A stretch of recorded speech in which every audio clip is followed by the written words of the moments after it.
ओम नमो भगवते वासुदेवाय। ओम नमो भगवते वासुदेवाय। ओम नमो भगवते वासुदेवाय। श्रीमद् भागवतम चौथा कैंटो 27वां अध्याय। Attack by Chandavega. Chandavega is coming. 14वां श्लोक। गंधर्व्यतादृशी यस्य मैथुन्य च सितासिता परिवृत्या विलुम्पन्ति सर्वकाम विनिर्मिताम्। चंडवेग के साथ साथ, चंडवेग के कितने सैनिक थे? वेरी गुड, शाबाश। तो चंडवेग के साथ साथ गंधर्विनियों ने की संख्या सैनिकों के समान थी। हाँ, सैनिक क्या? गंधर्विनिया मतलब फीमेल सैनिक भी थे। फीमेल सैनिकों की संख्या कितनी थी? कितनी? 360। 360 मेल हो गए, 360 फीमेल हो गए। और बारंबार इंद्रिय सुख की सारी सामग्री लूट रही थी। अब बता रहे हैं कि दिनों की तुलना चंडवेग के सैनिकों के साथ करी गई है। सामान्यतः रात्रि विषय सुख का समय होता है। दिन श्वेत माने जाते हैं, रात्रियां श्याम, और दूसरी दृष्टि में रात्रियां दो प्रकार की होती हैं, श्याम और श्वेत।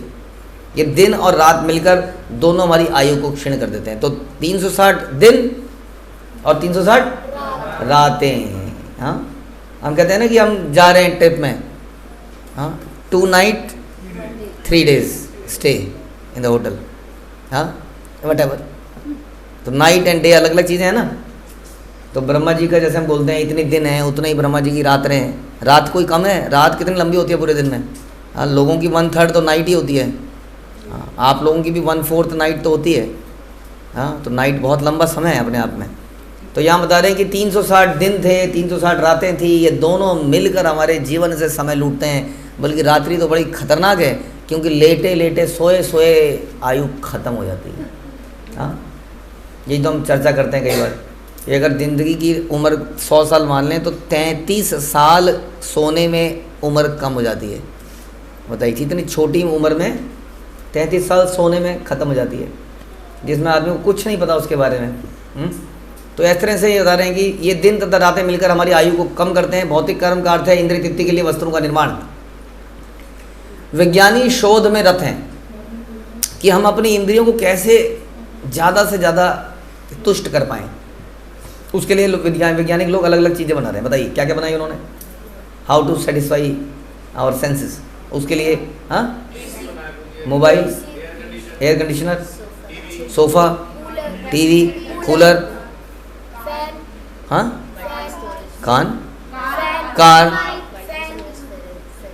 Multi storage fridge, gas stove, बहुत सारी चीज़, जितनी भी चीज़, एरोप्लेन, है ना। हाँ, ये सारी चीज़ें बनाई ना, इसलिए बनाई है हाउ टू एंजॉय। लेकिन क्या इन चीज़ों को हम परमानेंटली एंजॉय कर पाते हैं? क्वेश्चन है। अभी कुछ लोगों ने एरोप्लेन का मज़ा लेने के लिए बैठे होंगे, लेकिन वो एरोप्लेन उड़ते ही ध्वस्त हो गया, सब मर गए।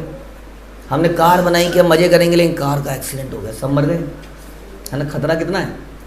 खतरा बहुत ज़्यादा है। जो भी चीज़ हमने बनाई है, हम बनाते तो अच्छे के लिए हैं, लेकिन अच्छा होता नहीं है। विभिन्न घरेलू कार्यों के लिए अनेक यंत्र बन चुके हैं। प्रभुपाद बता रहे हैं, हाँ, प्रभुपाद ही बता रहे हैं। देखिए, कुछ प्रभुपाद के भी सुन लेते हैं। बर्तन धोने की मशीन प्रभुपाद ही बता रहे हैं। फर्श साफ करने की मशीन, बाल बनाने की मशीन, प्रभुपाद ने एग्जाम्पल दिए।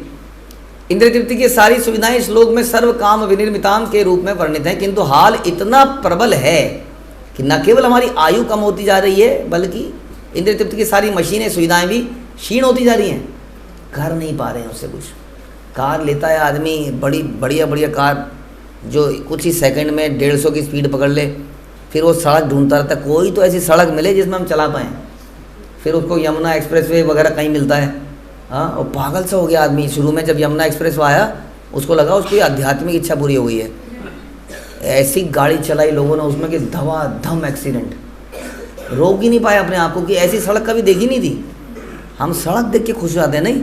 किसी कॉलोनी में जाते हैं तो अगर सड़क अच्छी दिख जाए तो हम कहते हैं वाह क्या कॉलोनी है। बताइए, सड़क को देख के। ये हमारी क्यों ऐसा है? क्योंकि सड़क दिखती नहीं है ढंग से। हाँ, तो हम सड़क देख के खुश हैं। तो कह रहे हैं ये, और उसमें फिर सड़क में बरसातों में पानी भर जाता है, और कई बार घर के अंदर आ जाता है, गंदगी भी आती है, बहुत कुछ हो जाता है। तो कहता है कि जो भी हम बना रहे हैं इस प्रकार की चीज़ें, वो क्षीण होती जा रही हैं, वरन इंद्रिय तृतीय की सारी मशीनें भी ऐसी होती जा रही हैं। इसलिए इस श्लोक में विलुम्पंती लूट रहे हैं का प्रयोग किया है। हमारे जीवन के प्रारंभ से ही हर वस्तु लूटी जा रही है। हम एक प्रकार से लुटेरे ही से सब बिहेवियर करते हैं, लूट लो, डिस्काउंट आ गया तो लूट लो। हम बचपन में सुनते थे राम नाम की लूट है, लूट सके तो लूट, हाँ अंत समय आ जाएगा जब प्राण जाएंगे छूट, ऐसी सुनते थे हम लोग कि राम नाम की लूट है। लूट तो इस चीज़ की होनी चाहिए या है, लेकिन उसको ना लूट के हम क्या लूट रहे हैं, अरे बड़ा डिस्काउंट लगा है, दिवाली डिस्काउंट मॉल्स में, नहीं Diwali discount, Republic day discount, new year discount, 1 2 के नहीं क्या 2 के साथ 1 फ्री, गेट 1 बाय 1, तो आदमी, और फिर गेट 1 बाय 1 और गेट बाय 2 गेट 4, तो उस चक्कर में उसको खरीदना तो एक ही था। अब उसको ऐसी स्कीम दिख गई तो उसने 2 खरीद ली, क्योंकि 2 के साथ 4 मिल रही हैं, हाँ, और उस 2 के उसने 4 के प्राइस उस 2 में डाल दिए और उसके ऊपर डिस्काउंट दे दिया। तो इस प्रकार से आदमी लूटने में लगा है, जबकि सामने वाला भी उसको लूटने में लगा है, दोनों एक दूसरे को लूटने के चक्कर में है। ये सोचता है आज तो लूट लिया, अच्छे से मज़ा आ गया, देखो जी मैं कितना इंटेलिजेंट हूँ, पूरे साल खरीदता नहीं हूँ, डिस्काउंट पीरियड में जाके लूट लेता हूँ। वो सोचता है उसने लूट लिया, और लूट जो दे रहा है वो बेवकूफ़ थोड़ी है वो, हाँ वो उसको लूट रहा है। इस प्रकार से सारा संसार लूटने में लगा हुआ है, नहीं इसलिए कहीं पर कोई चीज़ मिलती है तो हफड़ा दबड़ी से हो जाती है। पेशेंटली खड़े कहाँ हो पाते हैं हम लोग, प्रसादम की लाइन में, किसी भी लाइन में, प्रसादम की लाइन में भी आदमी को लगता है लूट लो, पहले जाओ पहले पाओ, बाद में पता नहीं कौन कौन सी आइटम ख़त्म हो जाएंगी, कोई मिले ना मिले, कल हो ना हो, आज ही खा लो, ज़िंदगी मिलेगी नहीं दोबारा, एक एक आइटम को खा जाओ। इस प्रकार तो कह रहे हैं कि प्रारंभ से ही हम लोग केवल लूटने के लिए लगे हैं। बता दें कि हमारी वस्तुओं तथा हमारी आयु की है लूट हमारे जन्म के दिन से, वो भी भगवान भी लूट, प्रकृति भी लूट रही है, या तू लूट कितना लूट सकता है, और वो हमारे प्राण लूट रही है। जिस दिन से हम पैदा हुए हैं, आपको मालूम है उस दिन से क्या कहते हैं उसको, स्टॉप वॉच, हाँ वो चालू हो गई है, काउंटडाउन चालू हो गया है। पता है आपको किस दिन से काउंटडाउन चालू हुआ?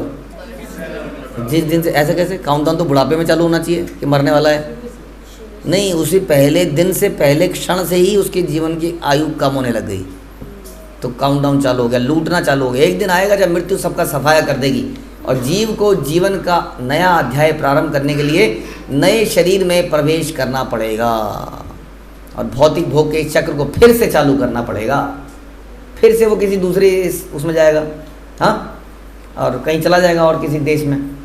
यहाँ पर आपको पिज़्ज़ा कभी कभी मिलता है, वहाँ पिज़्ज़ा रोज़ मिलेगा, हाँ, फिर किसी दिन आपको किसी और कंट्री में स्टफ्ड फिश मिलेगी, फ़िश के अंदर जैसे शिमला मिर्च में आलू भरते हैं, वो फ़िश के अंदर आलू भरा हुआ मिलेगा, फ़िश के अंदर।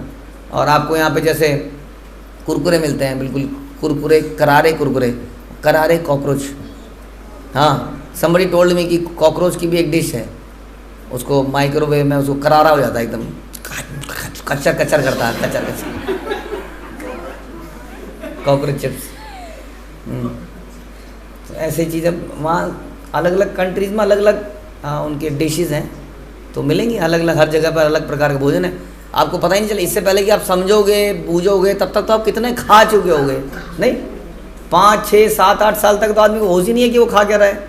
हाँ, पिताजी ने रखा प्लेट में, आपके पिताजी ने, जो भी होंगे उस जन्म में, साथ में वहाँ पे एक डिप भी होगी, कॉकरोच की मूछें तो उड़ चुकी होंगी सारी, उसकी चिंता मत करो, वो तो माइक्रोवेव में जब जाएगा तो मूछ तो सब साफ होगी, एकदम बस करकरारापन रह जाएगा। तो करकरारे को डिप में डिप करो और कचर कचर कचर कचर कचर कचर, बादाम जरूरत,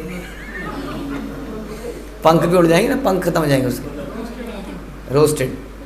तो ऐसी बहुत चीज़ें ऐसी मिलती हैं भैया। हाँ, यहाँ पर वो फ़िश का वो लाते हैं पैन, कहते हैं कौन सी खानी है, वो कहता है ये वाली, उसको तभी हाथ डाल के फ़िश को निकालते हैं ऐसे उसके सामने से ही, हाँ, जिंदा एकदम फ्रेश, फार्म फ्रेश, उसको निकाल के तभी इसको काटा जाता है। तो बहुत सारे तरह के डिशेज़ हैं, छिपकलियाँ खाई जाती हैं, सांप खाए जाते हैं, सांप के पकौड़े, हाँ, लंबे लंबे से, जैसे आप लोग पकौड़े बनाते होगे लंबे लंबे, किसी के केले के पकौड़े, मिर्च के पकौड़े, वैसे ही सांप के पकौड़े, कुत्ता भी खाते हैं, ऑब्वियसली कुत्ते का गंदी चीज़ें निकाल देते होंगे, ये कह रहे हैं डॉग, हॉट डॉग, डॉग को माइक्रोवेव में डाल के, मतलब हॉट डॉग तो यही हुआ। चमगादड़ का सूप, चमगादड़ का सूप पीने से हो सकता है नाइट में हमारा विजन आ जाए, रात को हम देख पाएँ। चमगादड़ का सूप नींद में चला जाएगा, बुद्धि चली जाएगी। तो कहने यही प्रभुपाद बता रहे हैं कि अलग अलग जीवन के चक्रों में अलग अलग प्रकार से हम लोग अलग अलग प्रकार के भोग करेंगे। कितना बढ़िया है। लेकिन दिक्कत है कितने भोग ऐसे हम करके आ चुके हैं, लेकिन फिर भी तृप्ति नहीं हुई है हमारी, तो आगे जाके कैसे हो जाएगी? क्या कभी कोई एक दिन आएगा जब हम कहेंगे बस बहुत हो गया, बहुत हो गया ये बकवास, I want to go back? हाँ, कब दिन वो आएगा? बहुनाम जन्मना मनते, गुरु की कृपा से किसी दिन हमें भगवान भक्ति का बीज मिलेगा, तब हमें समझ में आएगा कि महाराज प्रहलाद महाराज ने क्या बोला, पुनः पुनः चर्विता चर्विणाम, कि हम लोग बार बार उसी चीज़ को खा रहे हैं जो हम खा चुके हैं, थूक चुके हैं। गन्ने का फुसफुस जो निकाल के फेंक देता है उसी को चबाए जा रहे हैं। जैसे एक आदमी च्युइंगम को चबाता है, चबाता रहता है, तो रस खत्म हो जाता है। प्रहलाद महाराज कह रहे हैं इट इज़ लाइक दिस। जो हम इंजॉय करने का प्रयास कर रहे हैं, जो आप सोच रहे हो एक दिन बस बड़ा हो जाऊं, बड़ी सी गाड़ी ले लूं, हो सकता है पिछले जन्म में एक बहुत बड़ी गाड़ी में आपका एक्सीडेंट हुआ हो। जानते हो आप? सोचा है कभी? हुआ होगा कि नहीं हुआ होगा? हो सकता है, हो सकता है कि नहीं? हाँ, लेकिन फिर से हमारी इच्छा वही है। हाँ, फिर से वही गाड़ी, फिर से वही एक्सीडेंट एंड फिर ऑल दीज। तो कहते हैं ये हमने बहुत बार कर चुके हैं पिछले जन्मों में। किया होगा कि नहीं किया होगा? अरे पिछला जन्म हमारा अभी तो हुआ होगा, 20, 25, 30, 40, 50 साल के तो आप लोग 60, 70 साल पहले गाड़ियाँ थी कि नहीं थी? थी, चलाई होंगी आपने, खूब घूमे होंगे, बहुत सारी चीज़ें कर ही ली होंगी, लेकिन फिर हम वही से करते हैं। भौतिक जीवन का केंद्र बिंदु केवल यही है, सेंस एंजॉयमेंट। विभिन्न शरीरों में जीव विविध इंद्रियों का भोग करता है, जैसा भी हमने बोला। अलग अलग शरीरों में अलग अलग इंद्रियों का भोग करता है। कहीं उसकी कोई इंद्रिय तेज होती है, कहीं उसकी कोई इंद्रिय तेज होती है। हाँ, बड़ा आप देखो कहीं भी अचानक से आपको कोई आपके आसपास कोई बड़ा सा कौवा या चील कई बार नीचे आते दिखेगी, तो समझ लो वहीं कुछ चीज़ देख रहा है वो पक्का। उसने कोई चूहा देख लिया है, कोई सांप देख लिया है, कुछ देख लिया वो कई किलोमीटर ऊपर से। वो आपके पास में भी दिख रहा है, अभी आपको हाथ, उसके हाथ में आपको कुछ दिख जाएगा थोड़ी देर में। अलग अलग इंद्रियाँ। अभी हम परसों जा रहे थे, यहीं से रास्ते में आ रहे थे, हमने देखा एक बिल्ली खड़ी मर गई थी। हाँ, खड़ी मरी पड़ी थी, वो खड़ी थी लेकिन मरी भी थी। तो बहुत देर तक तो मरी रही, अचानक से जिंदा हो गई और झपट्टा मार के उसने एक चूहे को पकड़ लिया। मतलब उसको देख के ऐसा लग रहा था कि वो मरी हुई है, सांस नहीं चल रही थी उसकी, बिल्कुल ऐसे खड़ी थी और चूहा आराम से घूम रहा था, वो ताक में थी, बस ऐसा लग रहा था कि मरी है। ओ एकदम से उछली, चूहे को पता भी नहीं चला कि वो कब मर गया, खत्म मामला। समझ में? तो हर योनि में अलग अलग इंद्रियों में प्रबलता होती है। ऐसे कितने झपट्टे हमने भी मारे होंगे और ऐसे कितने झपट्टों में हमें भी मारा गया होगा। यही बता रहे हैं इसमें कि विभिन्न योनियों में वो अलग अलग प्रकार की इंद्रियों की भोग करता है। चाहे हम गन्ने को अपने दांतों से चूसें या मशीन से, बात तो एक ही है, गन्ने का रस मिलता है। हमें गन्ने से रस निकालने की अनेक युक्तियां निकाल सकते हैं, किंतु परिणाम तो वही रहता है। हाँ, अब चाहे बहुत बढ़िया कटलरी बना ली जाए, हाँ, या एक हाथ में रोटी खाई जाए, रोटी का टेस्ट तो वही रहता है। और ऐसी रोटियां आपने कितनी खाई होंगी आज तक, इसी जीवन में कितनी खा ली होगी न जाना, और कितनी मल में हाँ कन्वर्ट कर दी होंगी, लेकिन फिर भी वही खाना खजाना। सो इसके ऊपर उठने की बात करी जा रही है यहाँ पर। हाँ, सो चंडवेग जो है, जब राजा गंधर्वराज चंडवेग तथा उनके सेवक पुरंजन की नगरी को लूटने लगे, तो अब चंडवेग का अटैक हो चुका है। थोड़ा फास्ट फॉरवर्ड करके स्टोरी चल रही है, क्योंकि चंडवेग बड़ी तेज़ी से आया है और उसने अनअवेयर पकड़ लिया है। यानी कि चंडवेग ने अटैक किया आपकी नगरी में, और आपके पहरेदार गार्ड वगैरह सब कहाँ थे? सब इंद्रिय तृप्ति में लगे थे। समझ में आया? कुछ नहीं आया? यानी कि हमारे जीवन में बुढ़ापा आ गया और समहाउ किसी को पता नहीं चला, मेरी आंख भी नहीं देख पाई, जो रोज देख रही थी झुर्रियों को और भगवान के नोटिस को बालों में और गालों में एंड एवरीवेयर, उस आँख को भी समझ नहीं आया, उस नाक को भी समझ नहीं आया। जब मैं कुछ सूंघता था तो खुशबू ही नहीं आती थी। बच्चे कहते थे चल बूढ़े हुए आप। वो तो दांतों को नहीं पता चला जो चबा नहीं पा रहे थे, नहीं, उस कान को पता नहीं पा रहा चल पाया जो सुनने की क्षमता जिसकी कम होती रही, समहाउ किसी भी इंद्रिय को खबर ही नहीं लगी कि वो आ गया है। कौन आ गया है? चंडवेग बुढ़ापे को लेके आ गया है और हमारी सिटी को लूट रहा है और हमें पता ही नहीं चला। हमारे घर में चोरी हो रही है, आपको पता चला? हाँ, कितनी चोरी हो गई? 12 साल चोरा लिए गए। हाँ, और हमें पता तक नहीं चला। इसलिए सिटी में थोड़ा गार्ड्स को तेज रखिए, एक एक दिन निकल रहा है। हरे कृष्णा। श्रील प्रभुपाद की जय। ग्रंथराज श्रीमद् भागवतम की